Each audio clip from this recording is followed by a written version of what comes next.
अगर सही मायने में आपको किसी चीज़ के ऊपर जीत हासिल करनी है ना, अगर परेशानियों के ऊपर उनसे आगे बढ़ना है उन्हें, तो फिर ये वाला एटीट्यूड चाहिए कि ऐसी क्या चीज़ आगे जो मुझसे नहीं हो रही था। कि उस बीच में 3 दिन ऐसे आए थे, 72 घंटे ऐसे थे जिनमें मैंने सिर्फ पानी पीकर गुजारा किया था।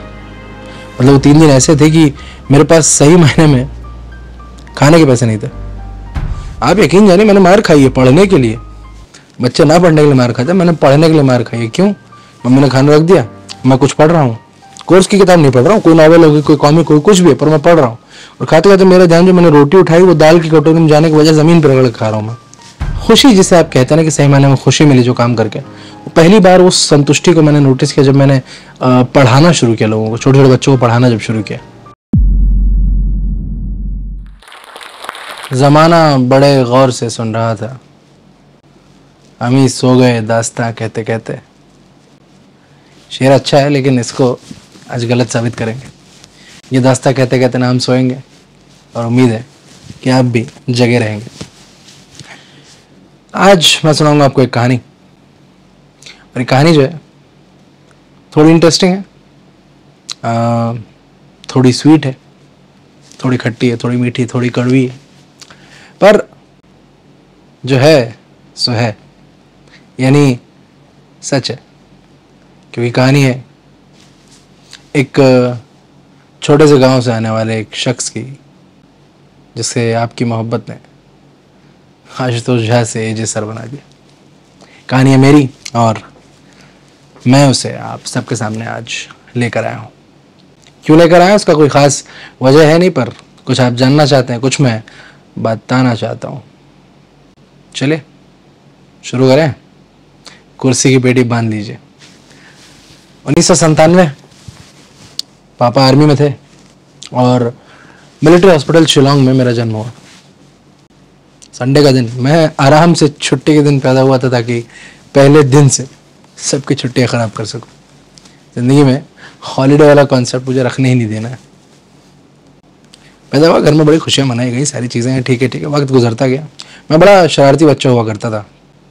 अनाप शनाप किस्से, जो कि अब जो है मतलब आप अच्छे काम करते हैं तो वो कहानियाँ बनती हैं, और आप शरारतें जो करते हैं उन्हें कांड कहा जाता है। तो काफ़ी सारे कांड जो है मेरे बचपन के हैं, उनकी बात फिर कभी करेंगे। पर हुआ यूँ कि होते होते जो है जहाँ जहाँ पिताजी की पोस्टिंग आती थी, मैं उनके साथ अपना बोरिया बिस्तर समेट के हम लोग चल देते थे। तो जब मैं 4वीं या 5वीं में था तो पहली बार पता चला कि यार ये सैनिक स्कूल्स होते हैं, मिलिट्री स्कूल होते हैं, बड़ी कमाल की जगह है, और उसमें जो है एक लाइफ के लिए आप सेट हो जाते हैं। अब होता क्या है कि हर शख्स चाहता है कि उसका बेटा कहीं ना कहीं उससे बेहतर करे, और अगर आप आर्मी बैकग्राउंड से हैं तो आप ये चीज़ भली बातें समझ लो कि आप भी चाहते हैं कि आपके बच्चे जो हैं, अगर आप जवान या जीसी हो तो आप चाहते हैं कि आपके बच्चे ऑफिसर बने, और कहीं ना कहीं मेरे पिताजी का भी ऐसा ही ख्वाब था। तो उन्होंने इस चीज़ के लिए जो है मुझे तो पूरी तरह बता दिया कि भैया ऐसा है, ये वाला सीन है और आपको करना है। मैंने कहा ठीक है, कोई बात नहीं, करेंगे। अब हुआ यूँ कि पढ़ाई का जो बैकग्राउंड है, पढ़ाई की जो विरासत है, वो मुझे मिली घर से। मेरा नाना हुजूर प्रधानाध्यापक हुआ करते थे, और हिंदी और मैथिली भाषाओं में अच्छा खासा साहित्य में उन्होंने काम किया हुआ। तो हिंदी पढ़ने की जो पहली शिक्षा है वो मुझे घर से मिली। मेरी माताश्री मुझे काफ़ी उन्होंने हिंदी पढ़ाया। मेरी शुरुआती जो है शुरुआती शिक्षा जिसे आप कहते हैं वो उन्हीं के तत्वाधान में हुई। और धीरे धीरे तो इससे हुआ क्या, लिटरेचर पढ़ने की जो है, लिटरेचर के प्रति मेरी, लिटरेचर भाषाओं के प्रति और साहित्य के प्रति मेरी भावना जो है वो कहीं ना कहीं एक पॉजिटिव एंड लेती गई, और वहाँ से इस चीज़ की शुरुआत हुई। यानी बीज डल चुका था, बीज बोया जा चुका था, उसमें अब पानी डालना था, धूप लगनी थी, उसकी नर्चरिंग करनी थी, और पौधा जो है बन के कभी न कभी निकल गया था। तो पढ़ने का शौक मुझे लग गया था। अब मैं कुछ भी पढ़ जाता था। मैं समोसा खा रहा हूँ, उसके समोसा खा रहा हूँ, कागज़ पे समोसा दिया करता था, अभी भी होता है।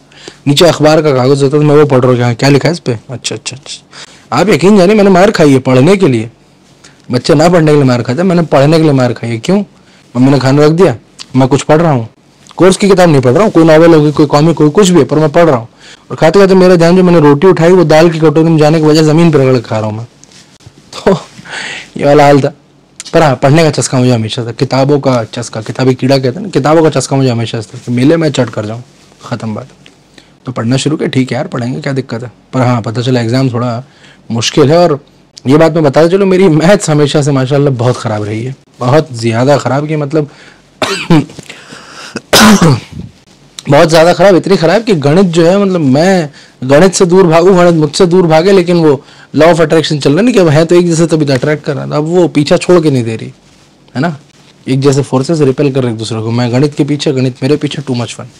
तो ये भी हुआ, तो गणित के लिए मुझे जो है डबल ट्रिपल चौपल मेहनत करनी पड़ी, पर वही अपन ने किया। 5th में मैंने पहली बार एग्ज़ाम दिया मिलिट्री स्कूल का, रिटर्न क्लियर हो गया अच्छा खासा, और इंटरव्यू के लिए पहुंच गया मैं राष्ट्रीय मिलिट्री स्कूल बेंगलोर। पहली बार बड़े शहर गया, बेंगलोर जैसा बड़ा शहर, उसमें मैं ऐसे घबरा रहा यार, पापा साथ में थे। तो शुरू हुआ अपने इंटरव्यू का दौर, चल रहा था अच्छा खासा, और मुझे लगा कि भाई बड़ा अच्छा खासा इंटरव्यू दे दिया आपने, अच्छा बढ़िया इंटरव्यू दिया मैंने। पर जब रिज़ल्ट आया तो मेरा सिलेक्शन नहीं हुआ, एंड मेरे लिए जो है बड़ा अफसोस, बड़े दुख की बात थी यार कि मतलब साला एफर्ट तो मैंने पूरा रिटर्न एग्जाम क्लियर कर लिया, मैथ से मुझे डर लगता था वो कर लिया, इंटरव्यू क्यों नहीं हुआ। अंग्रेजी बोलनी मुझे आती है, कॉन्फिडेंस ठीक ठाक है, अपने बारे में बता सकता हूँ चीज़ें, 4 सवालों के जवाब दे सकता हूँ, ये आदतें मेरी हमेशा से, ऐसा नहीं कि अब मैं जाके बोलना सीख गया है ना, ये चीज़ें हैं, ये चीज़ें नहीं हैं। तो मुझे बड़ा अफसोस हुआ बड़ा, और मैंने सोचा इस बार यार, पर खैर बीती ताही बिसार दे आगे की सुधिले, मैं कुछ कर तो सकता नहीं था, इस बात का जो हो गया था हो गया था।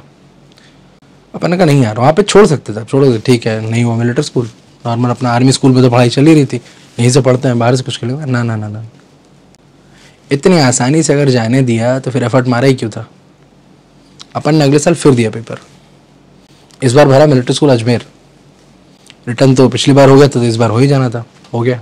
ये ओवर कॉन्फिडेंस नहीं था मुझे, पर हाँ पिछली बार की तैयारी थी तो ज़्यादा मेहनत उस लेवल की नहीं करनी पड़ी मुझे, नॉर्मल जो थोड़ी बहुत तैयारी कर रखी थी उसके साथ उसको चीज़ों को पॉलिश करते गए और काम हो गया। तो इस बार रिटर्न क्लियर हुआ, दोबारा पहुँचे अपन, इस बार पहुँचे अजमेर, और ज़्यादा कुछ फ़र्क नहीं लाया था इस चीज़ में, ऐसा नहीं कि मैंने कोई पूरा ही फेरबदल कर दिया हो कि अब मैं एक नया आदमी ही बन गया हूँ जिसका हो गया, पर वो छोटी छोटी चीज़ें होती हैं ना जिन्हें आपको लगता है कि नहीं यार ये मैं बेहतर कर सकता हूँ, इनमें बेहतरी हो सकती है, इनमें बेहतरी की गुंजाइश है, वो तमाम काम मैंने कर लिए थे। तो दूसरी बार में किस्मत ने भी कुछ साथ दिया और इस तरह मैं मिलिट्री स्कूल अजमेर पहुँच गया। तो अब बिहार के एक छोटे से गाँव से आने वाला बच्चा जो एक समय में लिटरली बकरियों के पीछे भागा करता था, वो अब भारत के सबसे बड़े स्कूलों में आने वाले से राष्ट्रीय मिलिट्री स्कूल अजमेर पहुंच गया है। आगे की कहानी देखते जाइए। अब मैं स्कूल पहुंचा, पहले दिन थोड़ा सा ना ऐसा कॉम्प्लेक्स था, भाई मैं मिलिट्री स्कूल में, अपन यार मैं चल रहा छोड़। तो मेरे से किसी ने पूछा कि अरे इतने गुमान में क्यों, मैंने कहा मैं मिलिट्री स्कूल में हूँ। तो उसने कहा भाई हम सब मिलिट्री स्कूल में ही हैं, सुधर जा। पहला अपन तो वहीं आसमान से नीचे तो वहीं आ गिरे। चीज़ शुरू हुई, इंटरव्यू एडमिशन का दौर चला, क्लासेस स्कूल नंबर असाइन हुए, हाउसेस असाइन हुए, सारी चीज़ें अलॉट हुई, अपना बक्सा उठा के अपन हॉस्टल पहुँचे, और बड़ा धुंधली सी याद है लेकिन बड़ी खूबसूरत याद है। पहले या दूसरे दिन ही हमारे उस टाइम पे मास्टर इंचार्ज हुआ करते थे केसी शर्मा साहब, वो आए और उन्होंने जो है मुझे जो है क्लास कैप्टन घोषित कर दिया। बोले जा साहब, ठीक है यार बढ़िया बात है ना। तो कहीं ना कहीं वो चीज़ जो है अच्छी लगी यार, ठीक है आप नई जगह जा रहे हो और जाते के साथ आपको इंस्टेंट रिकॉग्निशन मिल जा रहा है, क्या ही चाहिए। तो ये भी हुआ, मैंने ठीक है। अब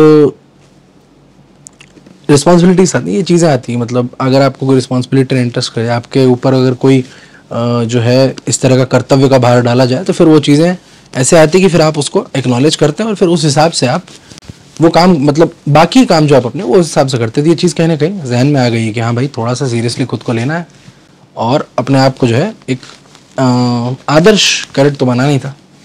तो वो कहानी वहाँ से चल रही थी। अब तक किताबों की, मैं अपने किताबों से मोहब्बत की बात कर चुका हूँ, तो अब तक किताबें वही थी जो घर में 10-20 किताबें घर में मिल गई, कभी इधर से मिल गई, कभी उधर से मिल गई। आर्मी स्कूल हुआ करता उसकी लाइब्रेरी थी, कभी अखबार पढ़ लिया। पर एक इस तरह से विस्तृत जो है, मतलब अगर कहेंगे बहुत सारी किताबें मुझे मिल गई तो ऐसा नहीं हुआ था। फिर मैं गया मिलिट्री स्कूल, वहाँ पर थी लाइब्रेरी, अंधा के चाहे दो आँखें, वो लाइब्रेरी इतनी शानदार लाइब्रेरी, मतलब मेरे लिए तो एक जो है दुनिया भर का ख़जाना ही खुल गया। पहुँचे अपन और लाइब्रेरी का जो सही इस्तेमाल किया मैंने अपने 7 साल में, भाई कमाल। मैं खुद कभी कभी सोचता हूँ इतनी किताबें पढ़ने का मौका मिल गया वहाँ पे। तो इन किताबों ने जो है, किताबें आपके लिए एक नई दुनिया खोल देते हैं और मेरे लिए भी इन्होंने यही किया। तो अब समय का पहिया अपनी रफ्तार से चल रहा है, चीज़ें बढ़ रही हैं और वक्त के साथ और चीज़ें होती जा रही हैं। अब मैं अगर अंग्रेज़ी की किताबें ज़्यादा पढ़ रहा हूँ तो फिर जो चीज़ें हैं वो वोकेबलरी में आ रही है, अंग्रेज़ी ज़ुबान से, अंग्रेज़ी लैंग्वेज से मुझे और ज़्यादा मोहब्बत हो रही है, मैं उसको और पसंद कर रहा हूँ और चीज़ें सीख रहा हूँ और उसके साथ साथ बाकी चीज़ें भी चल रही हैं। जैसे एक बड़ा कमाल का इंटरेस्टिंग वाक़या हुआ कि एक स्कूल था अजमेर में, सेंट स्टीवंस जो है हर साल एक क्विज़ कंपटीशन कराता था, Shri Gilroy Martin memorial quiz competition. और तो जब मैं 10th में था तो मुझे जो है स्कूल को रिप्रेजेंट करना था, उसमें मैं और मेरे साथ एक और थे, वो मेरे सीनियर थे। तो हमें जो है स्कूल कैप्टन ने बुला के पिछले साल, इससे पिछले साल के जो स्कूल कैप्टन थे उन्होंने मुझे बुला के एक बार बोला था कि जा हमने ये स्टीवंस हम कभी नहीं जीते हैं, we need to win it, और तू जीत के आएगा। अब इतना भरोसा मुझे नहीं है खुद पे, उन्हें है। और मैं ये सोच रहा हूँ कि यार अगर अगले को मुझ पे इतना भरोसा है, कुछ सोचा होगा इसने, कुछ देखा होगा। और इफ़ अनदर गाय, अगर कोई और शख्स मुझ पे इतना भरोसा कर सकता है तो मैं क्यों नहीं कर सकता खुद पे। मैंने कहा ठीक है करेंगे, 100 नहीं 200% दे के आएंगे। तो गिलरॉय मार्टिन्स क्विज था, हम लोग पहुंचे वहाँ, एक तो थोड़ा लेट पहुंचे तो हमें रिटर्न एग्जाम देने का, मतलब ऐसा होता है रिटर्न होता है पहले उसका कि BCO टीम आई हुई है, आपने रिटर्न दिया 4 टीमें स्टेज पे जाएंगी। तो हमें तो पहले ये लग रहा है कि यार यही इसी लेवल पर ना लेट हो जाए, क्लियर हो जाए अपन की, लेट हो गया था थोड़ा और सारी चीज़ें। पर ठीक है, पहला राउंड हुआ, अपन स्टेज पे पहुंचे, 4 टीमें हैं वहाँ पे, चारों बड़े बड़े school, Mayo college, saint Anselm, Stevens और हम। भाई कंपटीशन एकदम टफ चल रही चीज़ें। कंपटीशन शुरू हुआ, अच्छे खासे कुछ राउंड अच्छे गए, कुछ राउंड खराब गए, 7-8 राउंड होगा, आखिरी राउंड बचा था इस बार, और राउंड था रैपिड फायर। रैपिड फायर जो है और जगह आपने सुना कि 1 मिनट में होता है, तो करीब 10 सवाल पूछे जाते हैं। यहाँ पर रैपिड फायर 2 मिनट का था, यानी टोटल टाइम जो है करीब 20-21 क्वेश्चन का चला जाता था। अगर आप रफ्तार में निकालते जा रहे हैं, या तो आप आंसर आता है तो दीजिए, नहीं तो पास, आता है दीजिए, नहीं तो पास, फटाफट। और आखिरी राउंड में हम जो है 40 पॉइंट की डेफिसिट पे थे, यानी कि जो जीत रहा था स्कूल वो हमसे 40 पॉइंट ज़्यादा आगे चल रहा था, एक क्वेश्चन 10 पॉइंट्स का। यानी अब मेरे दिमाग में ये चीज़ है कि एक तो अपने को जवाब देने भी हैं और इनसे जो है कम से कम 5 ज़्यादा देने हैं। उनका अच्छा ठीक है भाई करते हैं। तो जब उधर से घूमते हुए माइक आ रही तो हमारा लास्ट में था, तो जो विनिंग स्कूल था उसने जो है 15 क्वेश्चन का सही जवाब दे दी और अब अपनी हालत ख़राब किया। 150, मतलब टोटल जो है 190 पॉइंट की लीड हो गई है 15 ही। और अगर हम मान लो, हम उम्मीद कर रहे थे कि हम 10, 12, 13, 14, 15 तक सही जवाब दे देंगे, पर इतने तो इन्होंने दे दिया, अब क्या किया जाए। मैंने, जो मेरे पार्टनर थे, मैंने कहा भैया आप, सीनियर थे मेरे, मैंने कहा भैया आप माइक मुझे दीजिए और लेट मी डू दिस, मुझे करने दीजिए, मैं खुद को बैक करता हूँ इसके लिए। है कि आप खुद को अगर बैक करते हैं, अभी वो जो पाकिस्तान के खिलाफ वर्ल्ड कप का मैच था, 4 विकेट गिर गए थे इंडिया के 34 पे, और उस टाइम पे कोई भी, किसी ने भी सोचा भी नहीं था कि अभी जो है यहाँ से मैच बन भी सकता है। खास करके जब गेम ख़त्म होने के कगार पे था, जब आप कहीं ना कहीं 18 बॉल में 48 ढूंढ रहे हैं, 8 पे 28 रन बनाने थे, उस टाइम पे सब गिव अप कर चुके थे। पर वो जो आदमी यहाँ पे बैठा था ना बल्ला लेके हाथ में, विराट कोहली, उसने गिव अप नहीं किया था, उसको पता था मैं क्या कर सकता हूँ। बस वही चीज़ है, मैं not making any comparison, but आदमी को जब भी ऐसी सिचुएशंस आती हैं, आपकी लाइफ में भी आएंगी, हमेशा आएंगी, तो उस सिचुएशन में आपको पता होगा कि आपकी लिमिट क्या, आप कहाँ तक पुश कर सकते हैं, उस लिमिट को पुश कर सकते हैं कि नहीं, आप समझ रहे हैं, वो वाली चीज़ है। तो कहीं ना कहीं वो चीज़ मेरे दिमाग में है कि भाई मुझे अपना बेस्ट देना, पुश करना है मुझे, मैं देखता हूँ कितना जा सकता है। माइक लिया अपन ने, सवाल शुरू हुए, 1 2 3 4 5 6 7 8 हो गया। मैंने कहा ठीक है, राउंड खत्म हुआ, 2 मिनट हो गए। मैंने कहा चलो यार, मैंने अपने सुध कर ही दिया, हम लोग आसपास पहुंच गए होंगे, देखते हैं आखिरी में क्या होता है। मैंने नोटिस किया कि शोर सा उठ रहा है ऑडियंस से, इधर से, और फिर मेरे कंधे पे हाथ, ये कुछ तो ऐसा पंप अप हो रखे इमोशंस। मैंने ध्यान दिया, मैंने पीछे देखा स्कोर बोर्ड पे 20 जवाब दे दिए थे यार। मतलब वो जो 150 से 150, जो 40 से 190 की लीड हुई थी, उसको जस्ट काटते हुए ना एक सवाल से, और वो इतनी कमाल की फीलिंग थी। अब भी अक्सर ना इस कहानी का जिक्र हो जाता है कि जब मैं उस दिन वापस स्कूल लौटा तो मेरे हाथ में इतनी बड़ी ट्रॉफी थी, और तो बड़ा कमाल का मोमेंट था। वो चीज़ें याद रह जाती है, वो चीज़ें रह जाती है अपने पास। अब अच्छा, बस जो शरारतें बचपन की बता रहा था ना, बस ऐसा नहीं कि स्कूल में आके कम हो गई थी, स्कूल में भी कुछ ना कुछ चल ही रहा था।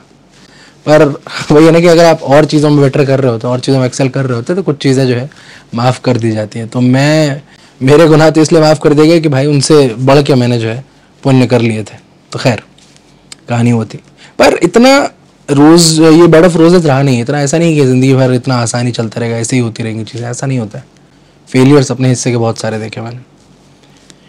सबसे पहले तो एनडीए का एग्ज़ाम आया, 12th में एनडीए का एग्ज़ाम आया, नहीं हुआ यार, और झूठ नहीं बोलूँगा, मैं बहुत ज़्यादा निराश था कि नहीं हुआ मेरा। एक बार नहीं, 2 बार दिया मैंने, दोनों बार नहीं हुआ।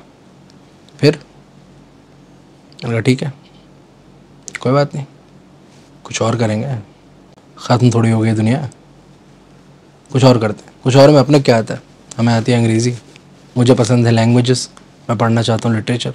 तो मैं आ गया दिल्ली आया यहाँ पे। पर वो है ना कि घर वाले, मैंने आपको बताया था ना कि पिताजी चाहते थे मैं आर्मी में जाऊँ, अफसर बनूँ, उनसे ऊपर पहुँचूँ। तो वो बहुत खुश नहीं थी इस डिसीजन से। तो कहीं ना कहीं अगर खुश नहीं होते तो फिर वो, मतलब अगर माँ बाप आपके फैसले से खुश नहीं होते और फिर अगर आप भी ऐसा अड़ने वाले अड़ियल टाइप ज़िद्दी टाइप बच्चे होते हैं, जो कि मैं था, बिल्कुल नहीं सीखना, पर ज़िद जो है अगर सही जगह पे लगाई जाए तो बहुत यूज़फुल, बहुत उपयोगी भी साबित हो सकती है। उसका खैर अलग क्लॉज है। तो वही बात थी कि मैं उस टाइम जब मैं पहली बार दिल्ली आया तो मेरे पास ये वाला ऑप्शन नहीं था कि मैं महीने महीने जो है घर से पैसा मंगाता रहूँगा और यहाँ पे अपनी ज़िंदगी बसर करता रहूँगा, ऑप्शन था नहीं। तो अपन ने वही किया जो सूझा, जो 12th पास को जो भी जॉब मिलती है दिल्ली में, कॉल सेंटर में नौकरियाँ मिल जाती हैं। तो अपन ने कॉल सेंटर ज्वाइन कर लिया। मस्त अंग्रेज़ी अच्छी थी, थोड़ा एक्सेंट में बोलना सीख लिया, तो एक अमेरिकन कॉल सेंटर भी मिल गया। तो अब वो चीज़ हो गई। तो अब हम दिन में कॉलेज जा रहे हैं, शाम में, और रात में पहुंच जा रहे हैं ऑफिस। बाकी लोग डिस्कस कर रहे हैं आज क्लब जाना है, आज पार्टी करनी है, आज वहाँ जाना है।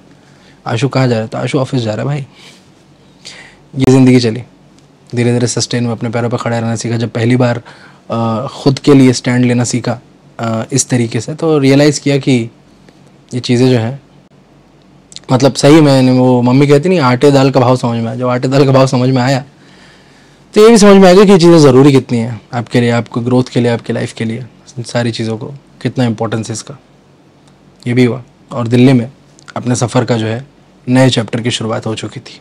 अच्छा, इस बीच एक कहानी रह गई। मैंने आपको बताया था कि लैंग्वेजेस से मेरी मोहब्बत कितनी है, जो कि मैं, मतलब अगर मैं आज अंग्रेज़ी पढ़ा भी रहा हूँ, लंबे टाइम से पढ़ा रहा हूँ, तो उसकी शुरुआत कहाँ से हुई? शुरुआत तो मैंने बता चुका हूँ, पर जो सर टर्निंग पॉइंट कहते हैं ना, 12th का एग्ज़ाम था और मुझे पता था मैथ्स, और मैंने तो हाथ जोड़ ली थे। मैंने मैथ्स और फिजिक्स दोनों से कह रहे थे भाई तुम में मैं किसी तरह पास हो जाऊँ तो अपना काम चल जाए। एक्सेप्शनली ब्राइट तो अपन थे नहीं।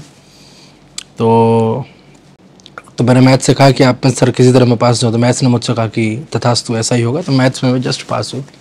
बाकी सब्जेक्ट्स मिला के मुझे उम्मीद थी कि मुझे नंबर्स ठीक ठाक स्कोर कर लूँगा।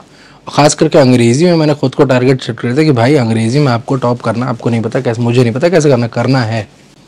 तो लगे अपन उसके पीछे, हाथ पैर धो के, मुँह हाथ धो के, सब सॉर्टेड।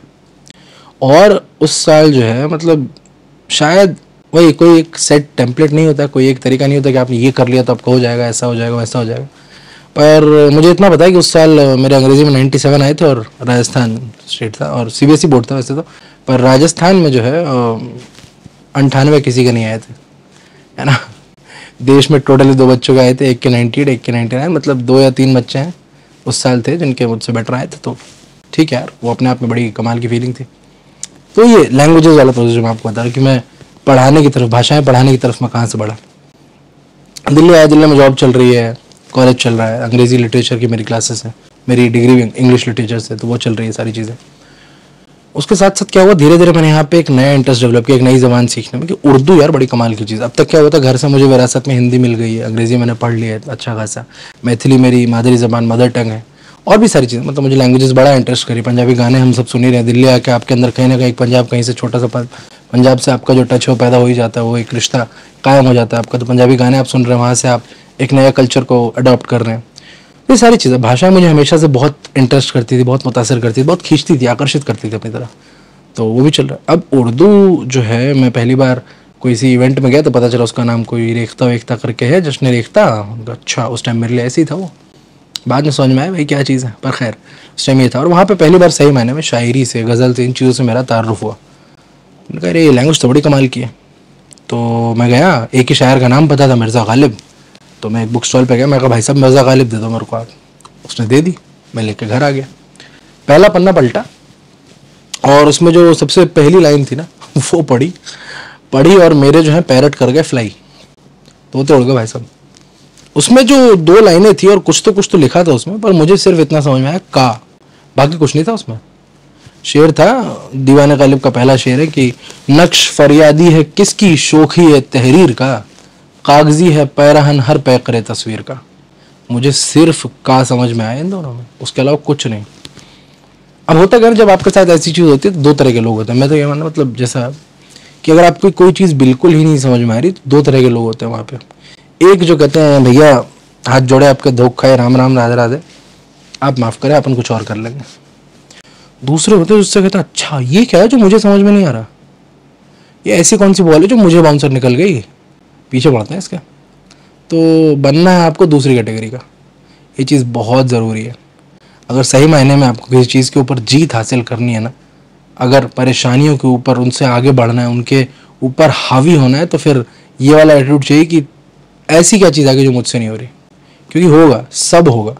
ह्यूमन पोटेंशियल इतना वाइड है, इतना विस्तृत, आपके अंदर इतना टैलेंट है, इतना पोटेंशियल है कि आप जो चाहे वो कर सकते हैं, है ना। तो सबसे पहले ये एटीट्यूड होना बहुत ज़रूरी है। तो मैंने ठीक है यार, करते हैं, पढ़ते हैं। हम पीछे पढ़े और ये बात करीब 4-5 साल पहले की है। अभी फ़िलहाल ये हाल है कि मैं उर्दू पढ़ सकता हूँ, लिख सकता हूँ और उर्दू में शेर भी कह लेता हूँ, और कुछ लोगों ने बताया कि अच्छे कह लेता हूँ। तो खैर उसके जज आप खुद बने। और वही रेख्ता जहाँ से इंट्रोड्यूस हुआ था उसी रेख्ता पे आज अपनी कुछ गज़लें भी हैं। उम्मीद है इसमें इस रास्ते पर भी अपन आगे चलेंगे, क्योंकि अभी के टाइम पे उर्दू शायरी से, खास करके उर्दू अदब और ख़ास करके उर्दू शायरी से, गज़ल की शायरी से एक मेरा बहुत ही अटूट रिश्ता बन गया है। तो ये चीज़ भी जो है एग्जिस्ट कर रही है इस तरह से। मतलब एक छोटे से वाक़ये ने कि ये चीज़ मुझे समझ क्यों नहीं आ रही है, कहीं ना कहीं मेरे लिए एक रास्ता बना दिया, जिससे आज मैं एक उर्दू का शायर भी कहलाता हूँ, है ना। कहते बहुत लोग खुद को, कहलाना फ़र्क है ना। काफ़ी दसियों चीज़ें हैं, पर खैर उसमें नहीं जाते हैं।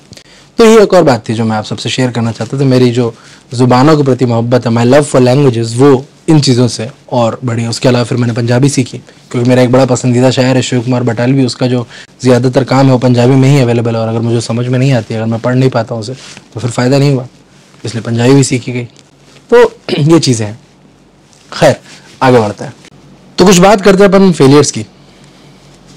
फेलियर्स जो मेरा हमेशा से मानना है सक्सेस से ज़्यादा ज़रूरी है ज़िंदगी में, क्योंकि देखिए एक बार सक्सेस हो जाता है उसके बाद दुनिया आपकी सफलता देखती ज़रूर है, पर जिन फेलियर्स की सीढ़ियों पर कदम रख के आप वहाँ तक पहुँचे हैं ना, उसके बारे में बात करना बहुत ज़रूरी है। क्योंकि अगर आप उन सीढ़ियों के बीच में कहीं ना कहीं हताश होकर, निराश होकर वहाँ पर अगर रुक जाते हैं तो फिर ऊपर तो पहुँच ही नहीं पाएंगे ना यार। और बिन पतवार चलाए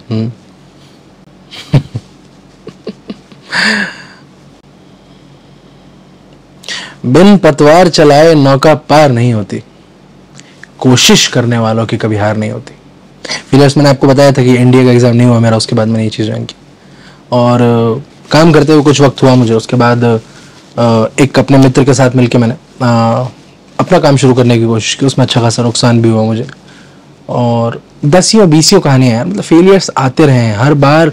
मुझे ऐसा लगता रहा है कि किस्मत नहीं चाहती है मैं कुछ बेटर कर पाऊँ, मुझसे नहीं हो रहा है, कहीं ना कहीं मुझ में खामी है, मुझ में कमी है किसी चीज़ की। और ये चीज़ें आपको हमेशा आती रहेंगी, हमेशा कचोटती रहेंगी।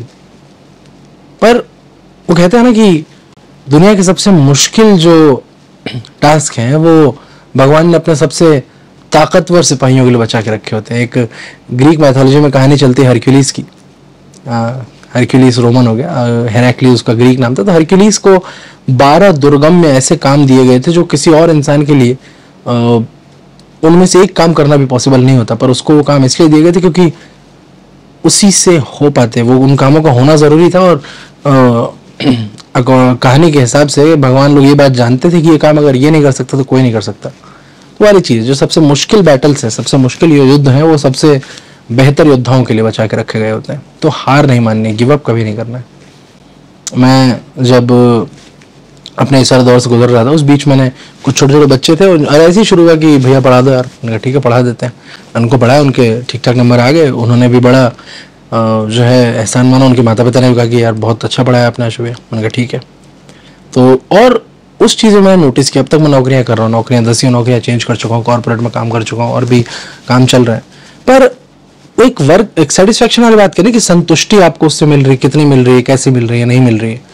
तो मुझे कभी उस तरह की खुशी जो है उन कामों से नहीं मिली। हाँ ठीक है, घर चल रहा है, मैं चीज़ें कर पा रहा हूँ और जो रोज़मर्रा की परेशानियाँ होती हैं उनसे मैं निपट पा रहा हूँ, लेकिन खुशी जिसे आप कहते हैं ना कि सही मायने में खुशी मिली जो काम करके, पहली बार उस संतुष्टि को मैंने नोटिस किया जब मैंने पढ़ाना शुरू किया लोगों को, छोटे छोटे बच्चों को पढ़ाना जब शुरू किया। उसको जब इस चीज़ से ऐड कर लिया कि जिस बैकग्राउंड से मैं आता हूँ, और भारत जो है, भारत माता का नाम बस नहीं है ना, पर एक जो डिवाइड है, क्लास डिवाइड जो है हमारे बीच में, हमारी जनता के बीच में, कि जो शहर में रहने वाली जनता और जो गांव में रहने वाली जनता, उनके बीच में एक क्लास का डिवाइड है। उसका जो मेन रीज़न है, मेरी समझ जहाँ तक है, वो ये कहती है कि उसका मेन रीज़न है एडुकेशन, शिक्षा। जो ज़्यादा शिक्षित है वो ऑब्वियस सी बात है ज़िंदगी में बेहतर मकाम प्राप्त कर रहा है।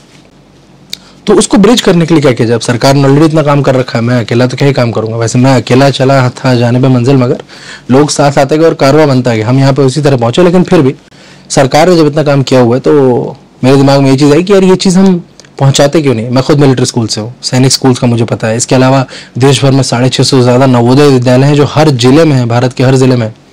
तो ये सारे इतने कमाल के स्कूल्स हैं। 5th के बाद आप 5th में उनका एंट्रेंस एग्जाम होता है, बहुत ही टैलेंटेड बच्चों को लेते हैं और उन्हें वो एक बहुत ही शानदार ज़िंदगी प्रोवाइड करते हैं।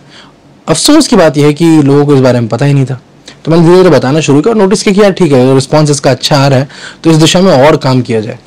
और काम कैसे किया जाएगा? तो फिर इस तरह से शुरुआत हुई। आज मेरे पढ़ाए हुए कई बच्चे मिलिट्री स्कूल में हैं, सैनिक स्कूल्स में हैं और बड़ा अच्छा लगता है। तो फिर इस चीज़ को जो है आगे प्रोपेगेट क्यों नहीं किया जाए और इसको बढ़ाया क्यों ना जाए? आइडिया वही था इसके पीछे। और यहाँ से जो है कहानी शुरू होती सही मायने में आशुतोष झा के एजेस सर बनने की। आप अगर मेरी अंग्रेजी की क्लासेस नोटिस करेंगे, जीएस की क्लासेस नोटिस करेंगे, जो मुझे अच्छा आता है वो मैं पढ़ाऊंगा भाई। मैं मैथ्स की क्लास पढ़ाने नहीं जाऊँगा। मतलब ठीक है, कभी ऐसे ज़रूरत होती है तो पढ़ा देता हूँ, 6th क्लास की मैथ्स पढ़ा सकता हूँ, पर उसके लिए मुझसे ज़्यादा केपेबल काबिल टीचर्स हैं। और मेरा हमेशा ये रहता है कि कोशिश वही रहे कि आप लोग ही पढ़ाया करें।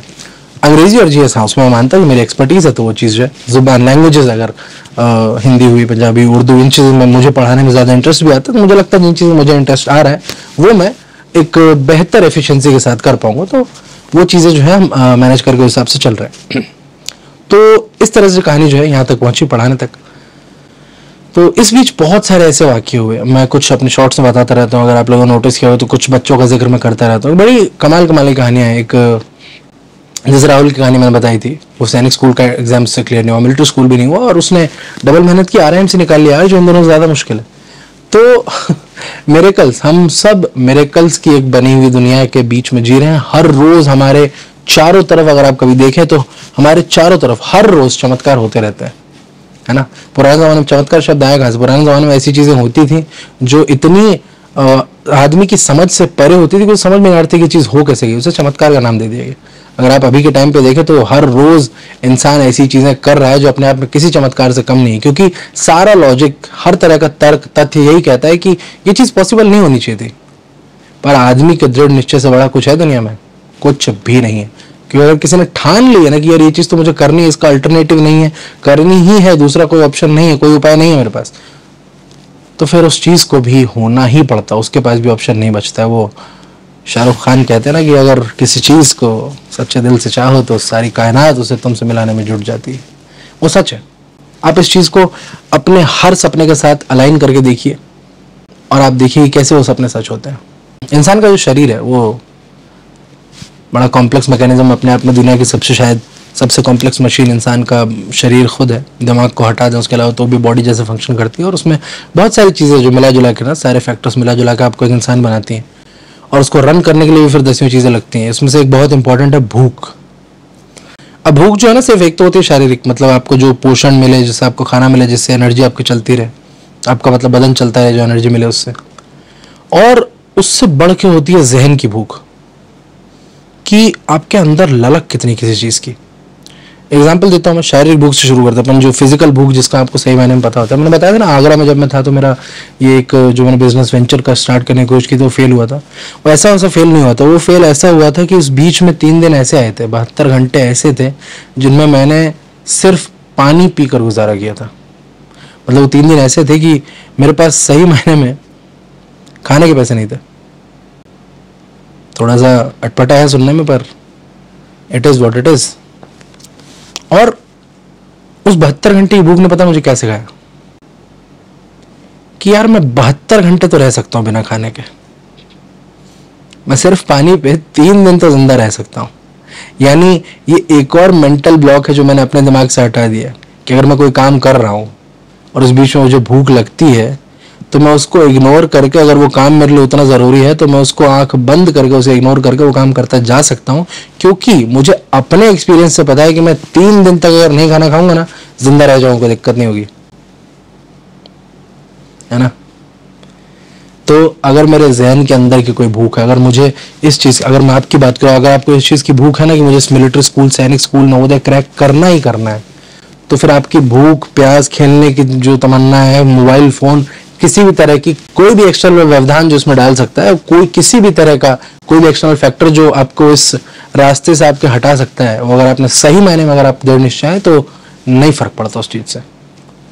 जिस चीज़ से फर्क पड़ता है कि आपके अंदर की जो मेंटल स्ट्रेंथ है वो कितनी केपेबल है, आपके अंदर भूख कितनी, क्योंकि जितनी भूख होती है इंसान की वो डिफाइन करता है कि वो खाएगा कितना। तो हमने फेलियर्स की बात की, लैंग्वेजेस की बात की, थोड़ी बहुत सक्सेस की भी बात की, कुछ अच्छी चीज़ों की बात की, और ख़ास करके सैनिक स्कूल, मिलिट्री स्कूल, नवोदय की बात की। उम्मीद है कि ये वीडियो जिन लोगों तक मैं पहुंचाना चाह रहा हूँ, जिन लोगों तक ये बात मैं पहुंचाना चाह रहा हूँ, मेरा जो मकसद है आप ही से, कि अगर आप चाहते हैं कि आपके बच्चे के लिए एक बेहतर ज़िंदगी बने, जो आप जानते हैं कि कहीं ना कहीं बहुत हाई प्रोफाइल उस पर आपको नहीं, मतलब क्योंकि नवोदय स्कूल यार 9th क्लास तक उनकी फीस 0 रुपये पता है, और उसके बाद 600 रुपये, मतलब फ्री में शिक्षा इस लेवल की। सैनिक स्कूल्स की फीस, मिलिट्री स्कूल की 4800 रुपये फीस थी जब मैं पढ़ता था वहाँ पे सालाना।